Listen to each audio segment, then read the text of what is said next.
for posting of the recording of the proceedings on the agency's website. This meeting is also being live streamed on the Access Health CT website.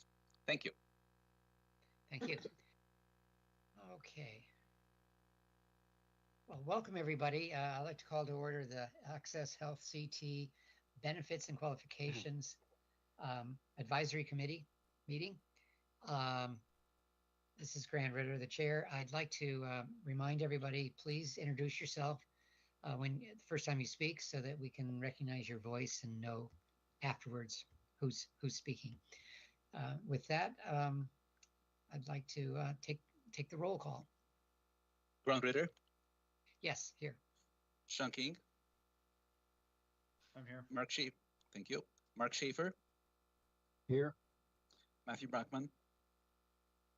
Present. Thank you. Commissioner Manisha Jutani. John Goen. I'm on. Thank you. Brendan Riff. Present. Alan Skinner. And Paul Lombardo. Here. Thank you. Okay, great. Thanks, everyone. I understand there's no public comment. Is that right? That's correct, Mr. Chair. Okay, so we'll move on to the next agenda item. The next agenda item is vote on the minutes from the last meeting. Could we have a motion to accept the minutes from the last meeting? Which was 2 weeks ago. This is two. Motion. Thank you. Thank you. Second? I'll second Sean. Okay. Thanks. Were there any edits, changes, comments? If not, Martin, could we have a roll call on that? Sure. Grant Ritter. Yes, accept. Sean King. Yes. And Mark Schaefer. Abstain. Matthew Brackman. Yes. Thank you. John Goen. Yes. Brendan Riff. Yes. Alan Skinner. And Manisha Jutani. Thank you. Okay. The way I read this, okay. I guess the next thing is who's going to give the. I'm sorry, I don't know who's going to do this. Who wants to remind us of our mission? Kelly. Yeah, Susan. Kelly. Fine. Yep. Kelly Cody is going to go through this. Thanks, Grant. Okay. Yes. Thank you, Kelly. Hi, Kelly Cody. Again, this is just here for a reminder. We did go over this in our previous meeting, and this is just a reminder of our mission and vision and the values that all of our employees are guided with each year, each day, each year. The following slides are the slides that were presented in the previous meeting. This is just to kind of recap the discussion. And at this point in time, I'm not sure if there was any further discussion that we needed to have in order to bring this to vote for the dental plan for plan year 2025. Okay, so I guess the only question was whether or not to raise the out-of-pocket, save 75 cents on the premium, but I didn't hear a whole lot of groundswell in that in that direction. So would it be all right if I call for a motion to have a vote on? Do I need a motion to have a vote on the standalone dental plan at this time, Susan, or do I just call for a vote? You can make a motion to call to. I'm assuming you're asking to leave it as is. Yes. Yes. Yep. Okay. That's fine. Would somebody like to make a motion to leave the standardized, standalone dental plan as is, not increase the out-of-pocket max, and hopefully somebody will make that motion so we can vote on it. So moved, Matt Brackman. Thank you. Seconded? Seconded, Mark Schaefer. Okay, any other discussion on that? Okay, can we have a vote on that then? Okay. Grant Ritter. Yes. Sean King. Yes. Mark Schaefer. Yes. Matthew Brackman. Yes. John Goen. Yes. Brendan Riff, Yes. Alan Skinner, and Manish Sutani. Thank you. Okay, motion carries. Now the good stuff. We're going to turn this over to Julie Andrews to discuss some of the changes that need to be made to the other plans to make them compliant. Yes, thank you, Grant. Just to reiterate, the NBPP, which is the regulation overseeing the 2025 plans, as well as the calculator, are still in proposed mode. So any decisions or conclusions may require material changes once those tools and resources are finalized. So this is just a re-summary of what was presented at the last meeting, showing that we did need to make additional changes to the silver cost sharing reduction variations. But if you go on to the next slide.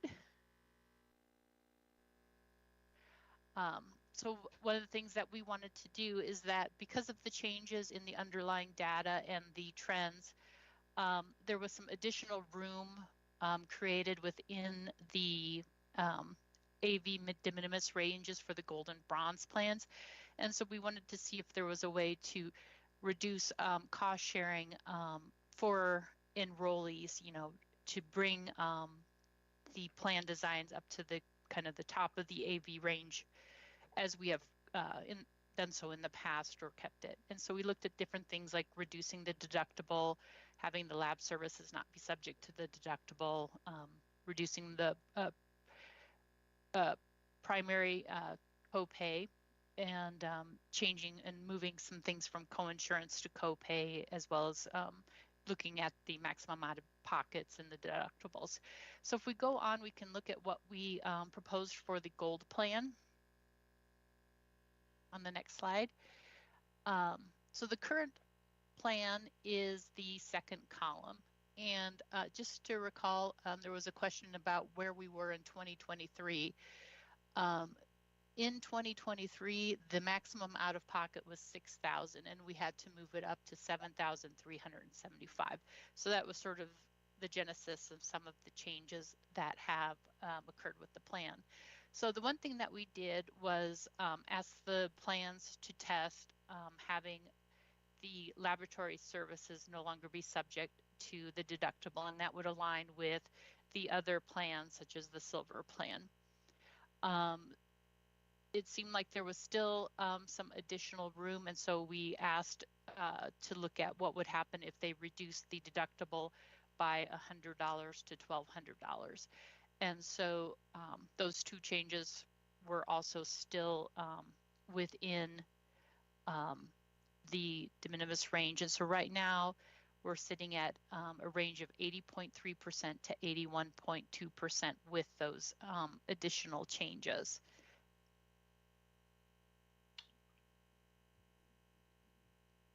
So I don't know if anybody Great. has any questions. So Does anybody have a comment or question on that?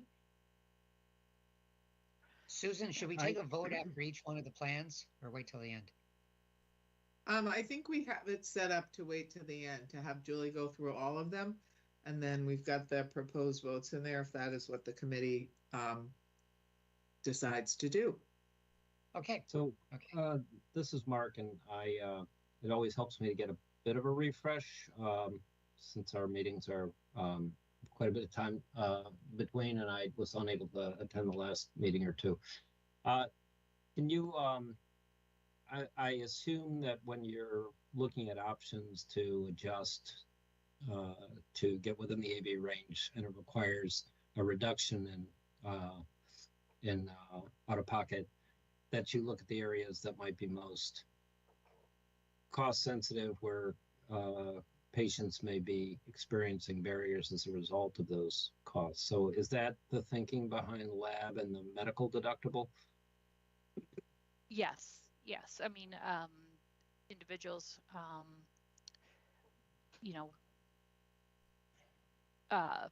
one of the things, that we wanted to do was try to reduce the number of services that are subject to deductible. That way, individuals going in can have a better idea of what their cost sharing might be as opposed to deductible and not knowing how much a service might cost. And then just reducing the deductible for those individuals that, you know, may have a catastrophic event that would require payment of the deductible, such as, you know, going to the hospital or an outpatient surgery. And Mark, I think Julie mentioned in some of the other standard plans, the labs are not subject to the deductible, and this was a positive change we made. It may have been before you've joined the committee a few years back, and we were able, at that time, we were able to do it in all of the standard plans, I believe, other than the HSA, obviously, and the gold. It didn't work in the gold.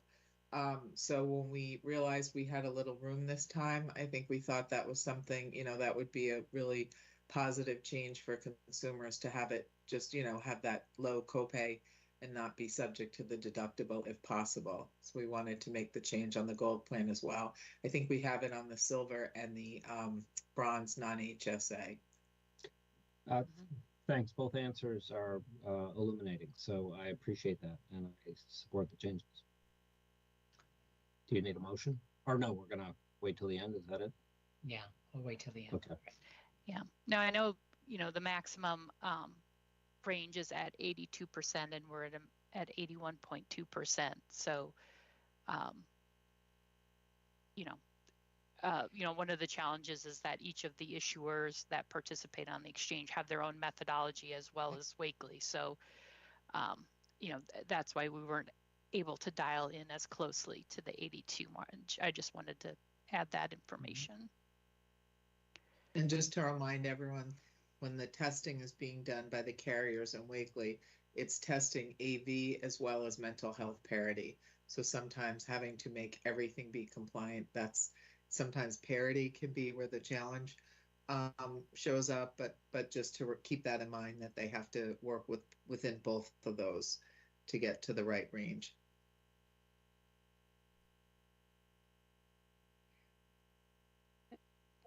Thank you, Susan. If we go on to the next plan, this is just a refresh or reminder of the changes made to the silver plan. And so what we're proposing is increase in the copay for laboratory services from $20 to $25. This wasn't because of, you know, a need to change the silver plan, but to align the cost sharing with the cost sharing reduction variations. The 73% plan option was kind of a challenging plan to dial into. And so we had to increase the copay on the 73% plan, which I think is on the next page.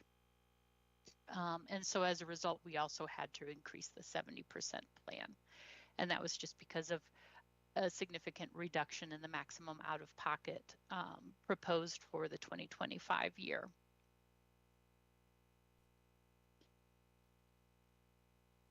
And yep, and so then the next plan is the changes that are proposed for the 87% cost sharing reduction variation.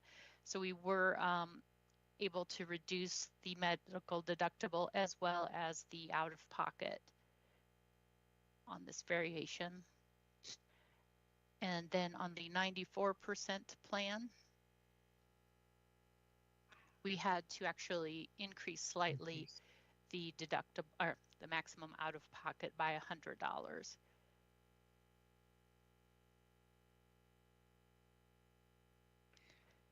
Had we voted to approve all these last time? We were waiting to. There was no vote taken at the last meeting. There was no vote taken. All right. Okay. Yep. So we then more or on less the made next, up our mind, but not voted on it. Okay. Right. There was no takeaway to look at additional variations or features for these plans. Gotcha. Yeah. So the next one is the bronze plan, the non-HSA version of the plan. And since we did have significant room, we wanted to do several different things.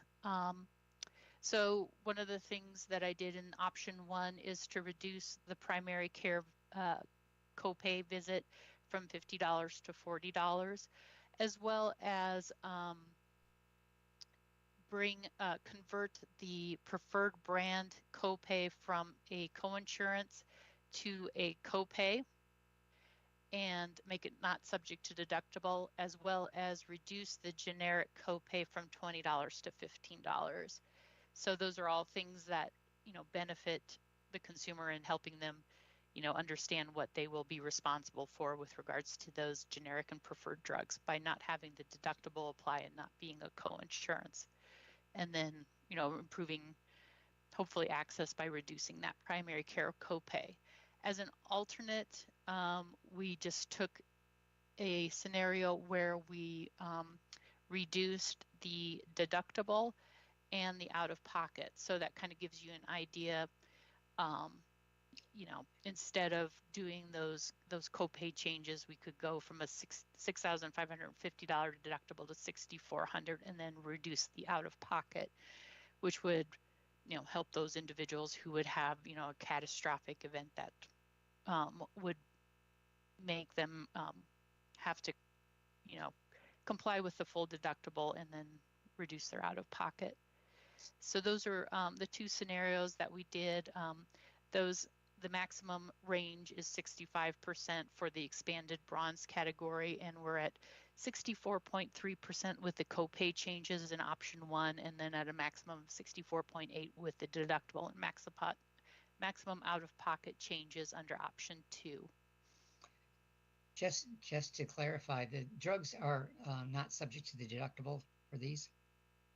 They will be for the non-preferred brands under option 1 and for the specialty drugs. Okay. Currently, the current plan, only the generics are not subject to deductible. What about the brand, preferred brand? Would they be not subject to the deductible under option 1? That's correct. Under option 1.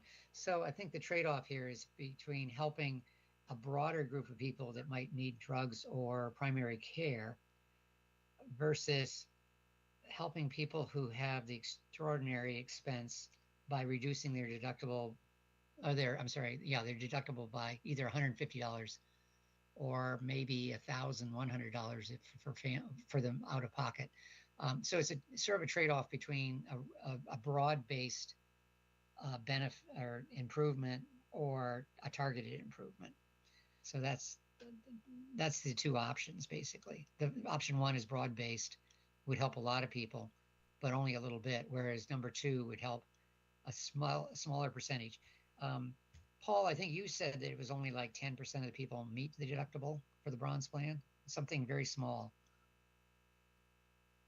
10% seems quite large to me. Nonetheless, I tend to favor option 1 since not getting any barrier to getting primary care or medication, in theory, could lead to a greater likelihood of a late stage intervention that would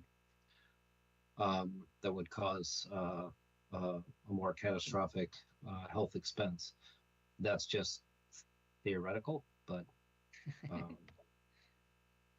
yeah, but a good point. And Grant, I Yes. just want to let you know that number is around there or slightly lower than that, but not much lower. Okay. All right. Yeah. Yeah. Okay. Well, I think I just heard a recommendation for option 1. I also prefer option 1. Do I have any other comments about which of these? Other opinions? Grant, I'm a little bit on the fence because I think I kind of lean towards option 2 just because the more these deductibles get higher and higher every year, I feel like it's better to spread the impacts across a broader range of people rather than just tacking onto the deductible and making really sick people suffer even more. My mind's on option 2, I think. Okay. I have a question about option 2. When somebody has a huge medical expense, say a $30,000 hospital expense or that, do they usually pay off over time? Is it sort of set up as some kind of a like like a time payment for the? Well, does the hospital- that's a good question. If their income is between typically 250% and 400%, but it could be as high as 500 or 550%, they would be eligible for financial assistance. So that means some accommodation in timing and even potentially the amount of what's due, even for quote unquote underinsured, which is what we consider some of these high deductible health plans to be, because they don't really offer meaningful protection against a medical debt crisis. So if they're over 550 or 600, I believe that hospitals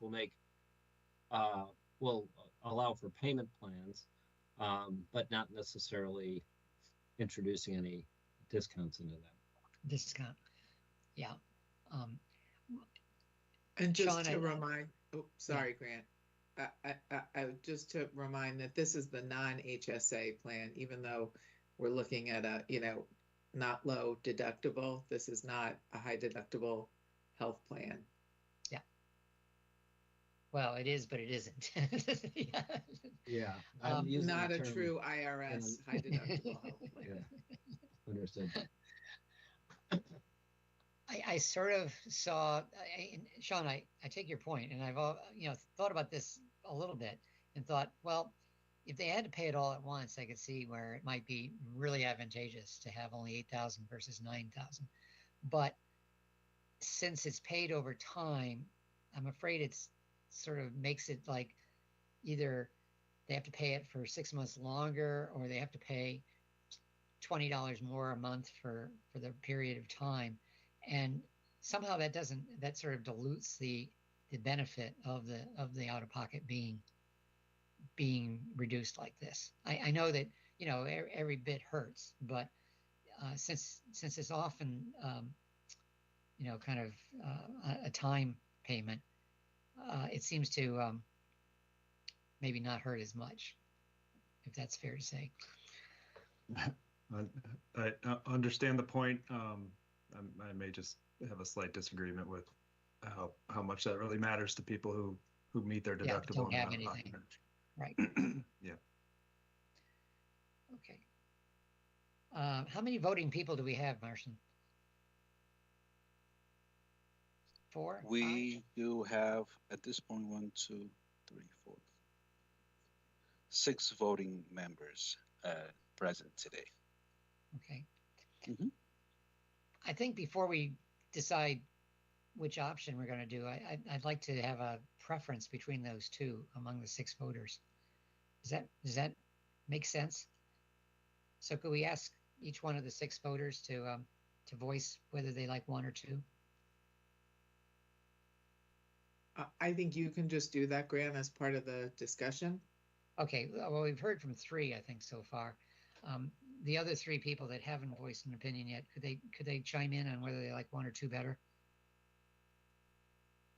I do like option 1. The PCP is where we would like the members to go to more. Okay. So having the copay lower would incentivize them to go to the PCP. Great. Who else? I would agree. I'm on the option 1 train here. Okay. All right. Well, that's 4 on option 1. So I guess option 1 carries the day here, Sean. I'm happy to be an outlier. That's just expressing how I feel about it. So. Okay. All right.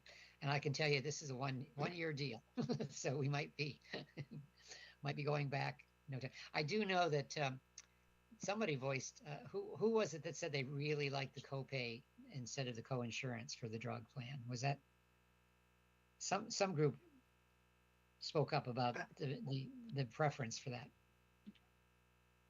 I mean, the staff, had presented it as an option just because we were thinking about consumers that might be on fairly expensive maintenance meds for conditions, that don't fall into the tier 1 generic. So that was something that we first looked at, and knowing that it was originally in the current plan that it's 50% coinsurance after the deductible.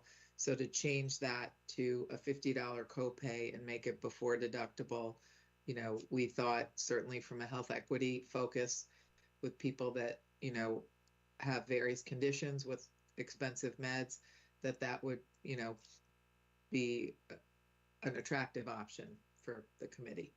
That was our thought process. It was the staff. Okay. Well, I've certainly heard that voice in other areas. That other sponsors have told me something similar, that they just feel much more comfortable with the copay.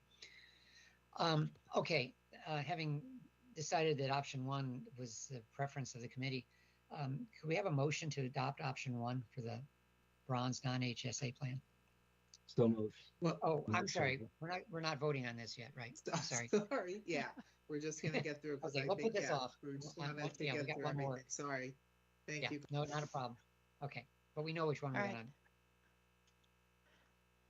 So that leaves us the last plan, which is the bronze HSA plan, and we did not make any changes, or no changes were suggested to go and explore, just because, you know, the plan is at 64% on the maximum side. Just the challenges with regards to also making sure that the plan maintains its high deductible health plan status in, you know, compliance with the IRS rules. The plan was sort of determined last time to just leave the plan where it stood for this round. Well, Sean, I mean, one thing I can now realize, I hadn't thought of this before, is that the HSA plan really is an alternative to option two. It's not much different from it.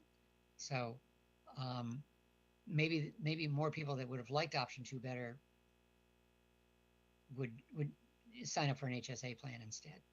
You know. Yeah, those would be people though who have the extra cash to put into an HSA. The income. That's always an interesting question. How much do they have to put in their HSA to sort of, you know, be appropriate? There's an appropriate amount, and then there's the reality of what people actually do put aside in their HSA. So, but I understand it's not exactly the same, and it's not the same cohort of people either. All right. Before we go to a vote, I just have a question. What's happening in the market that we're in a position to reduce rather than raise out-of-pocket costs? And I ask because in my 2 years with the committee, I think it's mostly been upward movement. So do you have an observation to make about that?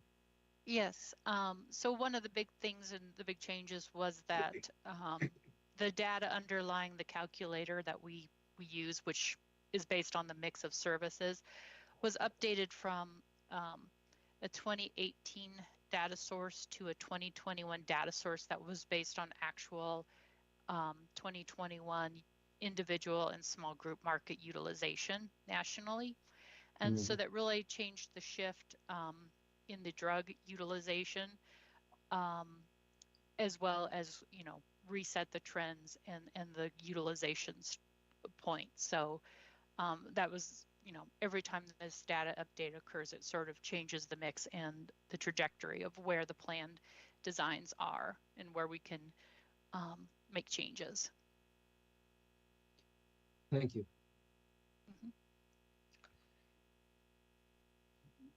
Do you think they just overestimated for last year, say, what the increase was, or is it got to do with COVID and sort of a suppression of utilization during COVID days? So they were using 2018 data and trended forward. Yeah. You know, I think that you know, in the past several years, I mean, yeah, the utilization, the type of services, definitely in the drug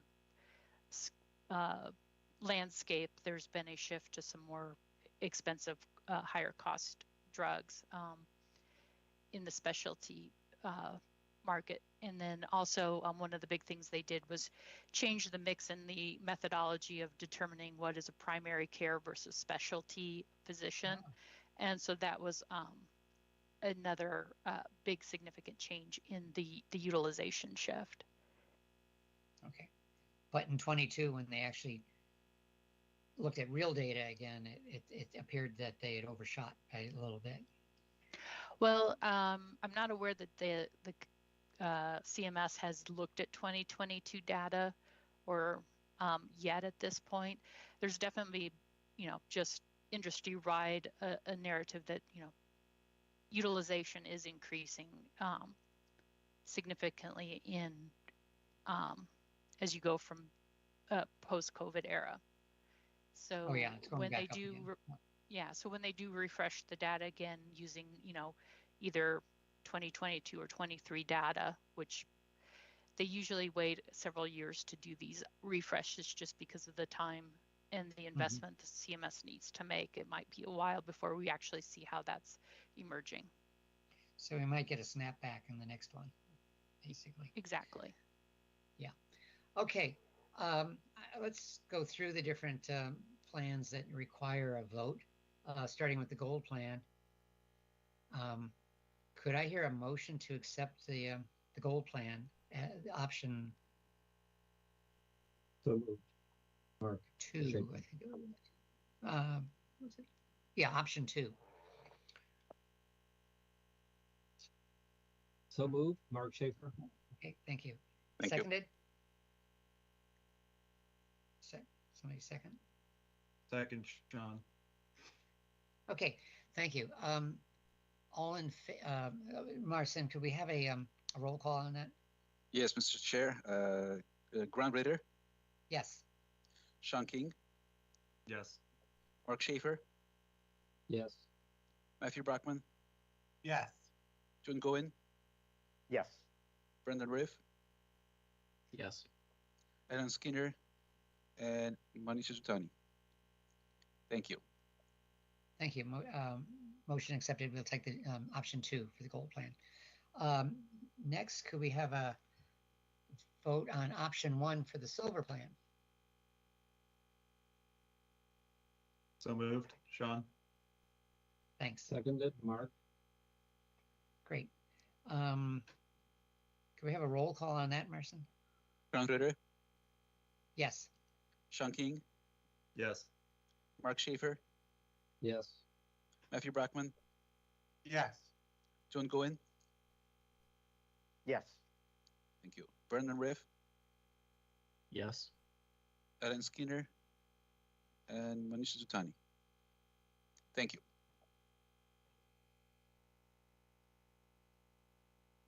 Do we still have to vote on? Did we vote last time for the silver 73, or I guess we didn't vote on anything? Yeah, no, we didn't vote on any of these Okay. last time. Could I have a motion to accept option 1 on the silver 73% CSR plan? Mr. Chair, we're just going to have one vote for all the CSR options here. Oh, okay. Okay. So if we could just run through those, yeah. For 87% will be option 1, 2 as well, right? Option 1, is that correct? Yeah, so option 1 for 87. 87. And for 94, it's option 1 again. There's only Option one 1 option. again. So, Mr. Chair, would you like to call out this motion, or would you like? Yeah, could I have a motion for accepting the option 1s for the 3 silver CSR plans? Motion. So moved, Sean. Thank you. And second too. 2. Thank you. Roll call on that? Grant Ritter, Yes. Sean King, Yes. Mark Schaefer, Yes. Matthew Brockman, Yes. June Goin, Yes. Brendan Riff, Yes. Alan Skinner, and Manisha Zutani. Thank you. Okay. Could I have a motion to adopt option 1 of the bronze non-HSA plan? Motion. This is 2. Good. Thank you. Seconded? Seconded. Second. Mark. Okay. Again, could we have a roll call vote on that? Mr. Chair, Yes. just one quick comment. I was able to voice my preference. Just to explain my vote, I am going to vote yes to support the will of the group on this, but I was able to make my preferences known for the record. Thanks. Yes, and thank you. We always want to discuss things thoroughly, and thank you for supporting the majority on this. So, could we have a roll call on this? Grant Ritter, Yes. Sean King, Yes. Mark Schaefer, Yes. Matthew Brackman, Yes. June Goin, Yes. Brandon Riff, Yes. Alan Skinner, and Manish Tutani. Thank you. Okay, thank you. And not finally. Yeah, one more. Could we have a vote to accept the bronze HSA plan as stated here?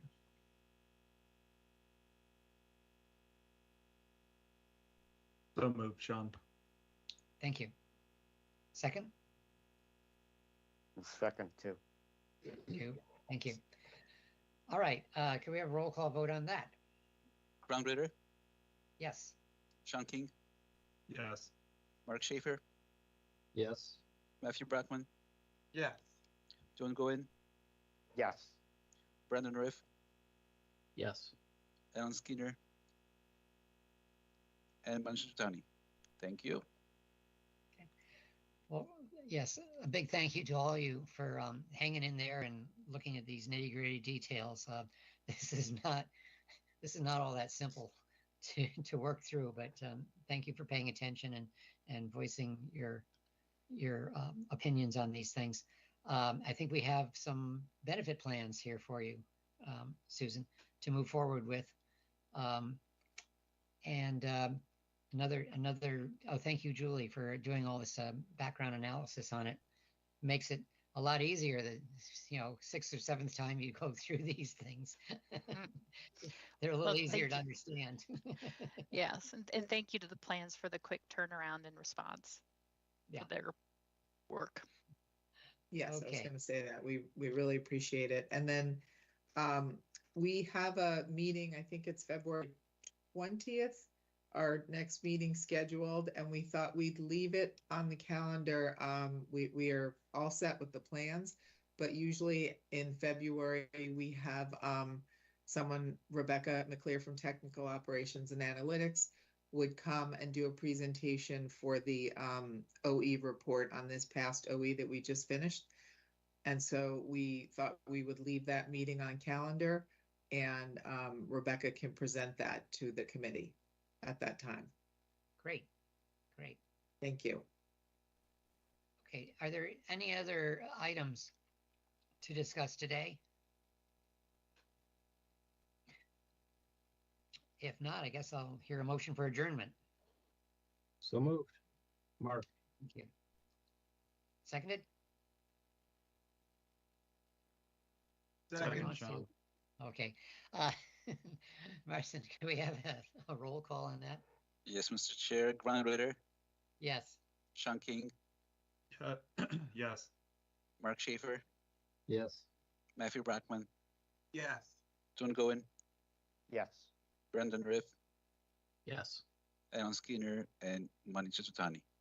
Thank you. We are adjourned. Thank you so Thank much, you all. everybody. Thank you all very Thank much. you, Have a Roger. good day, everyone. Good Bye. job. Bye. All Thanks, right, then. everybody. Bye-bye. Thank you. See y'all. Bye now. Bye.